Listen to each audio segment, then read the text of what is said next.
It is coming up. Music is so loud this morning. We're cutting up way too much in this control room. All right, seriously. 8:22, Acadiana's morning news. Third hour. Already? Yep. Parish Councilman Josh Carlson joining us on the line. Sir, good morning. Good morning, Bernie. How are you today? Oh, doing just fine. Ian and I are kind of cutting up a little bit too much on the radio, so... But do Hey, you got to have fun, right? That's what I'm thinking. Just a little. It's the middle of the week. A little bit of fun should be allowed, you know? So, all right. I agree 100%. Speaking of fun, let me ask you a question. You elected people, y'all run for these jobs, and then you got to go and do the job. But I always wonder, like after the first couple of meetings, does some of the shine and glow of it wear off a little bit? Well, I mean, I sit next to Kevin Nakan at each meeting, so the fun never wears off. That's a great point. But, I mean, sure, right? I mean, anything you do after you get into a routine, it's not the same. But I love it every day. It's fun. It's exciting. It's a great opportunity to serve people and move your community forward. And that's, I think that's why anybody who does this gets into it, because they want to see their community grow and be the best it can be. And that's fun every day. I love it. I love it. All right, 8:23. One of the first topics we want to ask about is the food delivery services now being able to bring alcoholic beverages to Lafayette customers. I don't know. If you had said even 2 years ago, would something like this ever pass the council? I'd be like, I don't think so. I mean, I think it'd be an interesting, healthy debate. But 2 years ago, I would have said, I don't think so. Now, it kind of makes perfect sense. It certainly does. And look, who would have thought that we would be in the position, especially with COVID? I think that played a huge part of it, and how that's transformed how businesses have to do business. Mm-hmm. And as a reflection, I think our laws need to support that. Now, I know it's kind of been put out there, and I've heard this a bunch, that we didn't have alcohol delivery before, and now we do. And that wasn't the case. Really, this just amended what was already in place. And the two big changes were that before, you had to be an actual employee of a food delivery service. Well, companies like Waiter, Grubhub, Uber Eats, all of those companies have moved away from having W-2 employees, and they're all contract employees. And so all we did was just amend the already existing rules to say you don't actually have to be a W-2 employee. You could be a contract employee of those companies, and you could deliver alcohol. And then we raised the age, saying that you had to be 21 instead of 18 to deliver alcohol. So those are kind of the big changes. So it's not that we never had alcohol delivery before in the parish. We just updated those rules, and really those new rules were to reflect what the state did this past year and to reflect the kind of the ever-changing business environment that we find ourselves in. Yeah, and got to help people pivot whatever way, That's right. Mm-hmm. Now, Josh, you're a member of the Parish Council. The city, of course, has its Protect the City Committee, which will examine possible deconsolidation. As someone who represents the parish's interest, what are your thoughts on this committee? What are your thoughts about the possibility of full deconsolidation? Well, I was honestly, a couple weeks ago, whenever they formed this committee, I was very shocked because I did not, and to my knowledge, no one on the Parish Council was even made aware of this committee prior. So I actually went, and normally I leave and I go home after the Parish Council meeting. I actually went and sat in the beginning part of the City Council meeting because I wanted to hear what it was all about. I wanted to learn about this committee just like the rest of the public. And so I sat through it, and honestly, I was a little disappointed because I didn't really hear any mention of the parish's involvement in it or the desire for the parish to be involved in this conversation. And the truth is, whether we remain consolidated like we are, whether we fully deconsolidate, or whether we consolidate more than what we are, it's going to require conversations and input both from the city and the parish. And so that's something I've been pushing for. And I think in the next few weeks to the next few months, you'll see the parish move in that direction where we start some conversations on our end that are going to include everyone involved, all stakeholders, regardless of where you live. because we know that moving forward, whatever the solution is, whatever the answer is, it's going to require everybody to be involved, not just one subset of the entire parish. You actually beat me to my next question. I was going to ask you, if you had your druthers, you had your way, how would this process be operated? What would be happening now? Well, I mean, if obviously you can't turn back time, right? The city already had wanted to move forward with this, and I respect that. I think, they have some questions that they want answered. But, if I could rewind time a little bit and we could, I guess, set this up, I think, in the best way for success for everyone, it would be that it was the city and the parish coming together from the beginning and saying, okay, this is not something that is just affecting the city. This is not something that's just affecting the parish, the unincorporated areas, the other municipalities. Let's get a diverse group from all over the parish, people in the unincorporated areas, people in the city limits of Lafayette, people in the city limits of other municipalities. Let's all come together and really examine this. And so my hope is that with what the city's doing, and then I think what you'll see the parish doing over the next couple of months, hopefully we'll be able to bring all of those groups together and present some ideas and possibilities. It's going to be harder if we have two separate committees, of course, to kind of consolidate and unify those ideas as opposed to having one from the beginning. But we're trying to react and pivot and add to the conversation after the fact. I wish we'd been included from the beginning, but look, we want to be a part of the conversation. We want to be parts of any solutions that are out there.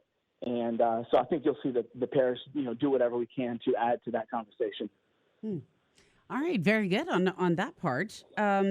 The extension with the Acadian ambulance, nothing really too exciting about that? No, not too much. I mean, you have so just for a little bit of background info, state law says that this is such a vital component to any parish that you don't have to put out these contracts for bid. You can just sign a contract. Well, the parish, the Lafayette Parish, has an extra step of protection to ensure that the needs and the interests of the citizens of Lafayette are represented well. So we have an EMS, an Emergency Management Services Advisory Board, that is there to vet the current contract, make sure that every component is being fulfilled, response times are appropriate, and then make recommendations to the council. So it's not just the council alone making a decision, but all contracts are kind of vetted by that EMS Advisory Council, and then they're proposed and made recommendations to the council, which is what we are considering last night. And so, of course, you have Acadian, which has been an integral part of the growth of Lafayette Parish over the last 50 years. I think they employ nearly 600 people who live in Lafayette Parish. And so not only do they provide a great service, they're one of those companies that make up what Lafayette Parish is today. And so, certainly did not see any better company to support the Acadian. All right, moving on to another topic. We still kind of keep talking about it, and I'm curious from your standpoint. The governor talked about Lafayette leadership when it came to the mask mandate. Josh Guillory had a lot of stuff to say. It's been going back and forth. As you have looked at all of this, is this something you say to yourself, well, glad he's defending Lafayette, or does it make you nervous? Where do you sit with this? Are you even going, wait a minute, why did Bernie even ask me that question? No, I appreciate the question. A few weeks ago when this was, the topic in the news, I was getting plenty of calls from constituents, and I'd let them know, first of all, I'm not going to have a chance to vote on this. So, my opinion right now is just my opinion. Sure. I don't get a chance to vote on it. But then I would tell them where I stand. And look, I fully support what the city council and the mayor president have communicated. But I don't think there's one person that doesn't want our community to be safe. We don't want one person to be sick or even pass away from COVID that doesn't have to. Right? I mean, we don't want to see any person get this disease. It's been terrible.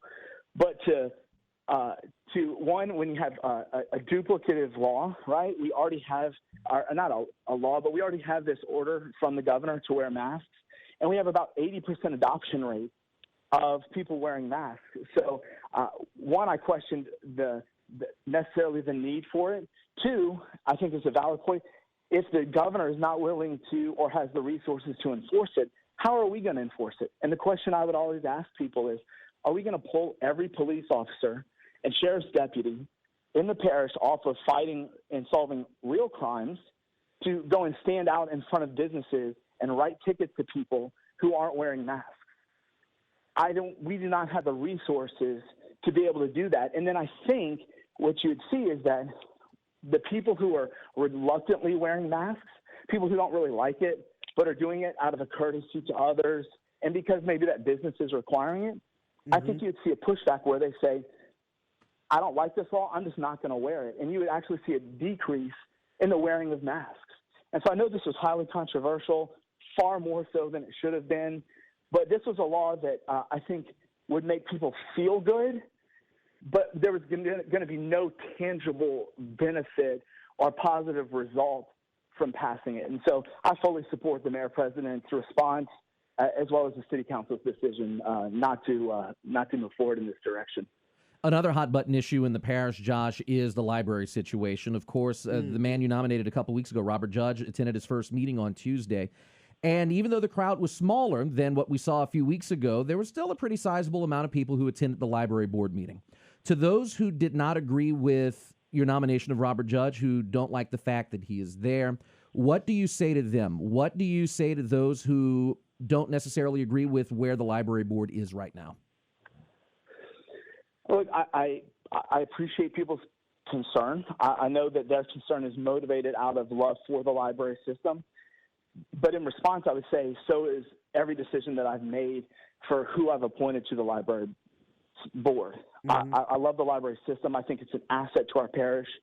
I use it personally. I bring my kids regularly.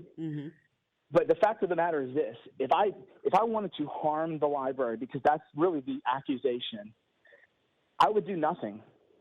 We would continue down the path and same old. And in a matter of 3 to 4 years, our library is running out of money. They'll be bankrupt, and we're not talking about do we stop a program or do we have a grant or not. We're talking about do we close libraries and lay off employees. We would be talking about if a millage failed because the public did not believe in the direction of the library, then we're talking about instead of a great library system spread throughout the parish, we'd talk about having maybe 2 open libraries in the parish because we couldn't afford to keep the others open, and I didn't want to see that happen. Again, if I wanted to hurt the library, I would just sit back and keep everything on cruise control because we are about to drive off a cliff in a matter of a couple of years. And so sometimes when you start making tough decisions that are necessary, it doesn't feel good, people don't necessarily like it, but at the end of the day, we have to make some tough decisions because we could not stay on the same course. And I stand behind every person that I've supported and I've voted on to be on the library board. I think they're the best people, the most qualified, and they had the right idea of how do we change course and how do we ensure that the library is in a better position 10 years from now than it is today, and I want to see that happen. Members of the board assigned the library, as you mentioned, does face a ton of issues right now. Just about 2-3 years ago, the library had a $40 million surplus. Since then, a millage that had been routinely reapproved by voters failed after a campaign in media as well as via mailouts. Then after that, the previous city parish council put an item on the ballot to rededicate some library funds to drainage. That passed. Since then, more money from the library has been rededicated, and now the library has only about $7 million in savings left. An idea to put a millage on the ballot, a millage renewal on the ballot early as this November, was floated on Monday night at the meeting. Would you be willing to, A, support the Library Board of Control's efforts to put a millage on the ballot early as November, and would you support any other millages to help fund the library? So I was the person that asked the library board months ago including the former director, as well as many of the library board members that are currently there, if we could put the millage on the ballot at the end of this year. That was my idea. I brought it to them first before bringing it to the other council members. I fully support the renewal millage that will be on the ballot later this year for a few reasons. One, it's vitally necessary to the sustainability of the library system as it currently stands. And the reason why I thought it was appropriate to do it this year is that if for some reason that it failed, we still have one more year before the millage actually expires. And so there would be another opportunity to put more information out there, educate the public, and build support for another renewal effort before that millage dropped off. What happened a couple years ago is they waited till the last minute. It was on the ballot. There was an effort to people were not happy with the direction of the library and some of the decisions at the library, and the public voted it down, and then there was no time to have it back on the ballot for renewal, and that millage dropped off, and that has put the library in the position that it is today. So that was something that I've worked on for the last couple months because I fully support it, and that's what I'm willing to support. At this time, I'm not willing to support a new millage because I'm not convinced that it is necessary. But I want to see the current two millages that are there supporting the library, one of them be coming up for renewal later this year. I fully support that and want to see that renewed to ensure that we can continue doing what we're doing at the library. So when we discuss the issue of the library funding, et cetera, I think I have encountered a lot of people on both sides whose minds are closed about some of the issues, Josh. You know, just kind of off the top of your head, do you think that anything could be done about that situation to maybe, I don't know, have more informational meetings about the library, about their functions, what they do, what they don't do? I just wish that some people would at least open their minds to see, gee, maybe we could cut some funding and it wouldn't hurt so bad, or we need some more funding, and here's why. Maybe these are things people have not thought of. Is that something that you think off the top of your head would be beneficial? I certainly do, and I was encouraged by the interim director's question at the library board meeting, where he asked, look, is everything on the table? Because I think if we go into any conversation with preconceived ideas or notions and some things are untouchable, then we never can make the best decisions, and we can rarely make the necessary decisions. And so that was encouraging for me to hear from him. Look, right now there's a lot of – we have a library system that has grown substantially over the last few years. I don't know if you guys have known this, but in the last and I'm going to get the time frame wrong, but since we started building and expanding the library system, we've spent nearly $99 million on the library system. This is where we made a substantial investment in our community. But I think we need to have more information. Look, I'm a tech guy. I'm a data guy. Right now we have no way of assessing how many active library cards are in the system. So something I've mentioned to the board that I thought was important is that, look, I don't need to know if 20,000 UL students have a library card or not, or if a library card is automatically assigned to every kid in Lafayette Parish school system. I want to know how many kids are actively going into a library, using a library card to check out a book or use a computer, that sort of thing, because that's going to tell us, one, how effective we're being. Two, it's going to tell us where our needs are in placement of potentially future libraries, and it also helps with staffing needs. And I brought this up. I've been to the library where at certain times of the day, you can go in, and myself and my two kids were there, and there was not one other person in the library, and yet there was 3 and 4 and sometimes 5 people up at the front ready to check out people with books. I know. Well, yeah, so if we can we need to know, that, what the hours, exactly. What are the trends? Assess our needs and adjust. Yeah, that's an interesting point. That at least must need to be looked at, discussed. I just hope everybody keeps an open mind about all of these issues because it seems like I people hope so as well. they automatically go to their corners.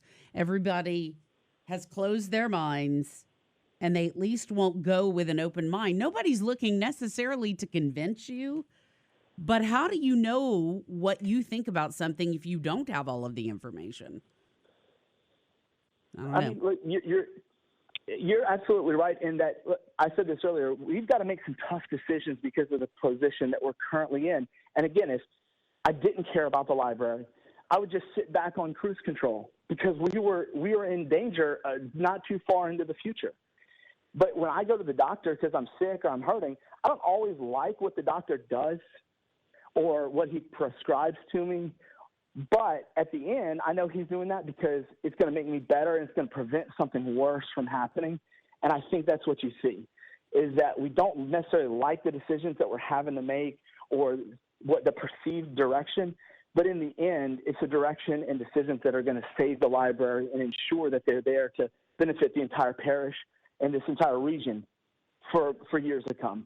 Josh Carlson, Parish Councilman, has been our guest this morning. Sir, thanks for your time this morning. Bernie, Ian, thank you so much for having me. I really appreciate it. All right, Appreciate sir. you, Josh. Thank Yep. you.